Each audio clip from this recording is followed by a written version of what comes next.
What's going on, guys? Hope you're having a great day today, and today we are back to talk about some more Mobile Suit Gundam SEED. We're talking about the brand new film Gundam SEED Freedom, which is just released here in the UK, and I am very excited to talk about this one. But before I get into my thoughts, I want to hear from you guys, so head on down to the comment section below and let me know what you thought of it if you've seen it. I know it's not out in many territories just yet, so I know a lot of people won't have seen it, but if you haven't seen it, then let me know how excited you are for it. This will be a non-spoiler review. There might be some things I talk about that were included in the trailers, but generally I'm going to keep away from major spoilers, even though Bandai have directly spoiled a lot of parts of this film. While you're there though, please do leave a like on this video and also subscribe if you're a fan of anime and Japanese gaming content and want to see plenty more Gundam videos in the future. Now, releasing 20 years after Destiny, it does not feel like we have missed a beat with the characters and the world. It just feels like a direct continuation of that in every sense. The writing, the storytelling, they understood, you know, everything that came before and are basically just creating more of that, more in that world. So if you like SEED, if you like SEED Destiny, if you like that world, if you like the vibe of it, the characterization, SEED Freedom absolutely does feel like a continuation of that. The film clocks in at just over 2 hours, and for me personally, it felt more like 90 minutes. This film just flies by. It's really, really well paced, never boring, even when you kind of having your more slower moments, character building. Those things, they do the job very well, but they don't feel like they're dragged out too much. I just feel like every kind of scene, every moment that we get is paced appropriately. So like I said, even though it's a 2 hour and 4 minute film, I believe, it felt more like 90 minutes. This thing just flew by and it was an absolute blast to watch. One thing I always appreciate about Gundam in general is its characterization, and Gundam SEED Freedom does that very well. Once again, it provides a really great character arc for Kira, who is very much the main character in this. So maybe you didn't like Destiny because of Shin being more of the protagonist there, you'll probably like SEED Freedom because it definitely feels more like SEED in the way of having Kira in the lead role, having Lacus very much in the lead role as well. But Kira's arc sees him wearing the burden of war solely on his own shoulders, which of course we did see a lot in SEED and a lot in SEED Destiny as well, so it feels very much in line for the character. And over the course of the film, that character arc sees him open himself up to those around him and allow them to also share that burden as well. There's also a little bit of relationship drama with Kira and Lacus, which is really refreshing for SEED because I never personally felt like there was much in terms of like drama. There was, you know, nothing really coming between Kira and Lacus apart from the obvious thing of she's from the plants, he was working with the Earth Federation, Earth Forces. There's that, but there was never like a direct drama in terms of the love relationship kind of side of it. Especially in SEED Destiny, they always felt like just a happy-go-lucky couple, and even though they are very much that for a lot of this film, there is still some of that drama there where there's an element of distrust and there's an element of, you know, maybe one not thinking they're providing enough for the other, and I just really liked that. You know, it's the kind of generic relationship drama stuff, but for a series where this specific relationship has never really delved into that, it just felt like something new for it. Coming off of SEED Destiny, it was going to be very difficult to top the antagonist in Gilbert Durandal, who I think is absolutely phenomenal, but I think the group of villains here that you have are just very solid. I'd probably say they're par for the course when it comes to anime films. They're not given like huge characterization or anything, heavily involved in action and stuff like that. But for this kind of film, for the runtime that it has and where, you know, a lot of the focus may otherwise lie, I thought that they were just solid. You know, they posed a threat, they had enough personality to each of them, and not to mention they have probably some of the most badass mobile suit designs in the entirety of the Gundam SEED franchise. They're essentially referred to as these Black Knights, and it's very much reflected in the mobile suits. You've kind of got these black helmets, they've got horns coming out of them that just look super, super badass, and also they have capes, like beam capes. I've mentioned Destiny a couple of times throughout this review so far, but I feel like Destiny is the most prevalent in terms of the plot line for this film, which I won't dive into details about the story, but all that I will say is that it expands on a lot of plot elements from SEED Destiny. If you love that series, if you love the storyline for it, then this is just going to make you either appreciate it that much more, love it that much more, but also if maybe you are frustrated with certain plot elements of SEED Destiny, maybe you wanted some more explanation and expansion on some of those elements,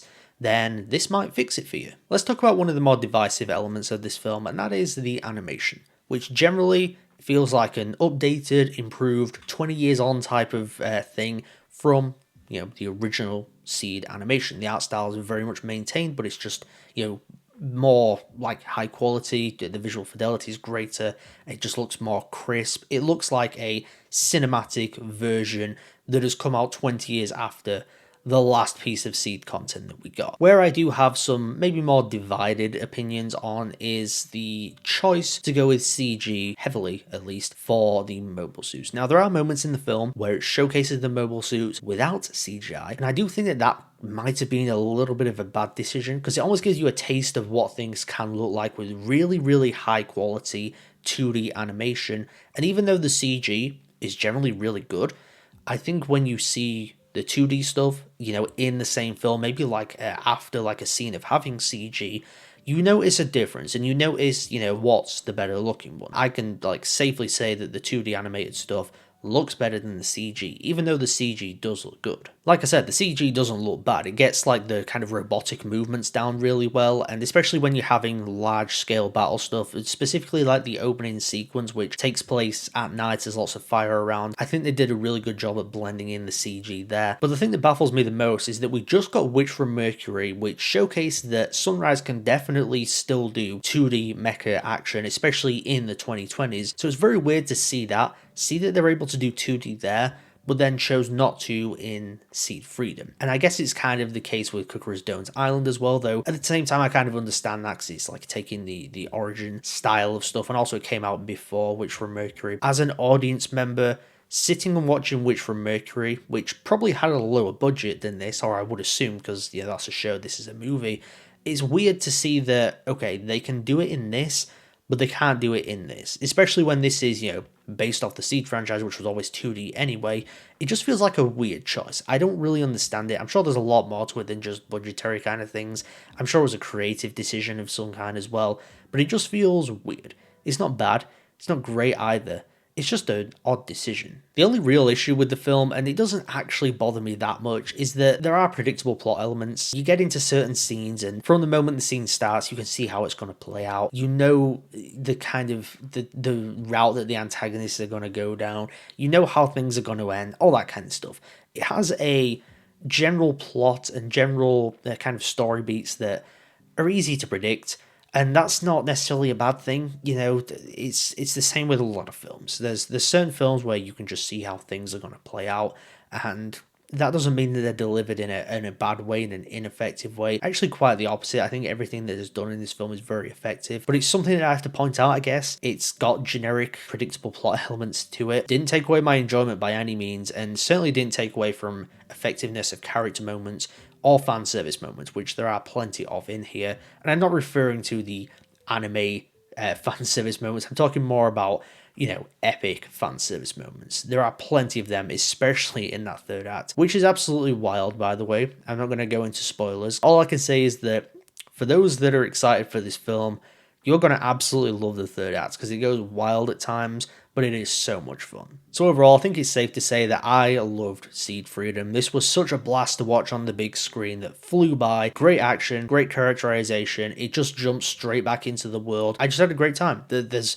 really nothing much more for me to say than watch this film, go see it on the big screen. It is absolutely a worthy experience. And also just support it. I guess if you support Gundam on the big screen, chances are we'll get more Gundam on the big screen. And I think Gundam is one of those franchises, especially when it comes to the action, it is absolutely best experienced in, the best possible format, the best possible speakers, best possible quality on screen, all that kind of stuff. It's just a franchise that really deserves its spot on the big screen. And if you support this particular film, chances are we'll get more of it.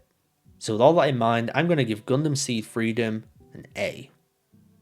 Before I get out of here though, please do leave a like on this video. Also subscribe if you're a fan of anime and Japanese gaming content and want to see plenty more videos like this in the future. Also, head on down to the comment section below. Let me know your thoughts on this film if you've seen it. If not, what is your excitement for it if you have not got to see it yet. And also stay tuned for more SEED related videos in the future. Still got some tier lists concerning SEED and SEED Destiny to come out, but I also do plan to do a SEED Freedom mobile suit tier list, because there's a lot of great designs in here. That will probably include spoilers as well with certain things. So stay tuned for that. I'm probably going to upload that maybe next week after the US release, just so more people have seen it and therefore can get more eyes on it.